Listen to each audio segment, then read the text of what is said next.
And then the last thing they determine within the first 33 seconds is whether or not they're going to like or respect us.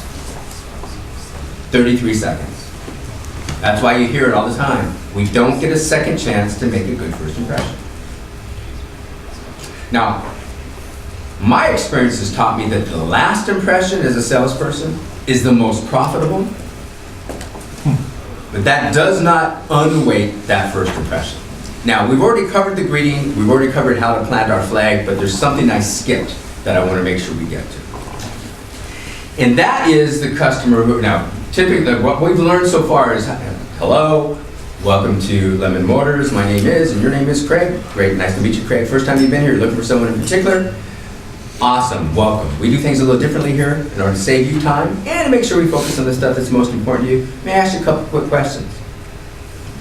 You find out what their dominant buying criteria are, you rephrase it back to them, ask them to define those terms, and then you say something to the effect of, we're committed to making sure all of our guests are presented all the information they need to make a smart car buying decision. Whether that means you keep us on your list or you click us off, we want to make it easy for you to decide that. Before we say goodbye to each other, may I do that for you as well? And when they say yes, you got your first commitment to the ride. Now, some customers, when you say, in order to save you time and make sure we focus on the things that are most important to you, may I ask you a couple quick questions? Some of your customers will say, that's not necessary. We know what we want. If our customer tells us that, what do we say? That's excellent. What is it that you're looking for? Now, you guys knew that, right? What would that be? They'll tell us, here is a response that is not in your book.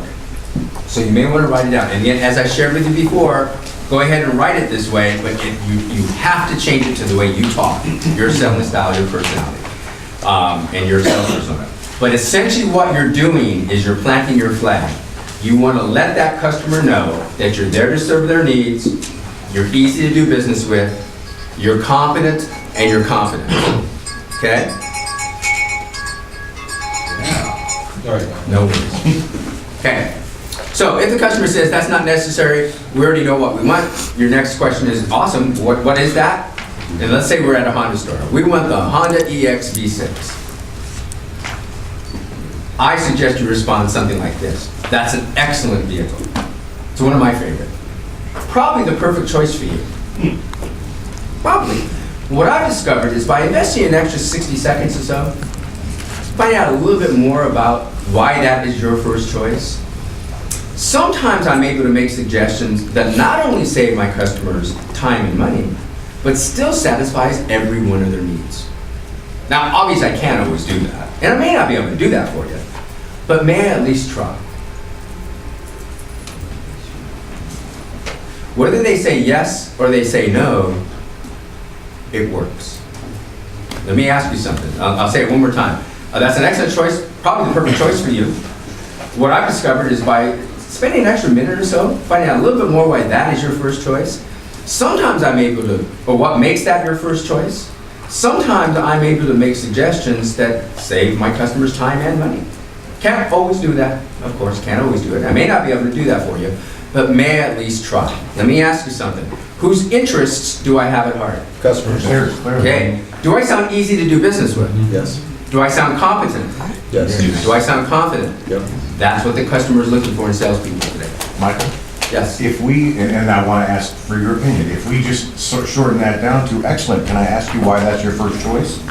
Is that shortening it down too much so that it doesn't seem like I care about their needs and I'm worried just more about getting what I need, or? ABC, what does ABC mean? Always be. Always be closing. Which means before you ask, you want to let the customer know what's in it for them. Okay. So again, now that this is, if you can pull that off without selling the question, Right. by all means go for it. I don't know you well enough to answer intelligently whether that's going to work for you or not. Okay. That's just the heads up, guys. Everything, the bottom line is you need to be authentic, you need to be genuine. If it doesn't serve your customer, chances are it's not going to serve you either. And if it serves your customer, let them know. Let them know, tell them. Now, if the customer says, no, don't ask, it doesn't matter, you still planted your flag. Right? Or if they say, sure, go ahead and ask, then you can just say, what are those 2 or 3 things? Okay, so let me say it one more time so for those of you who are finishing writing it down.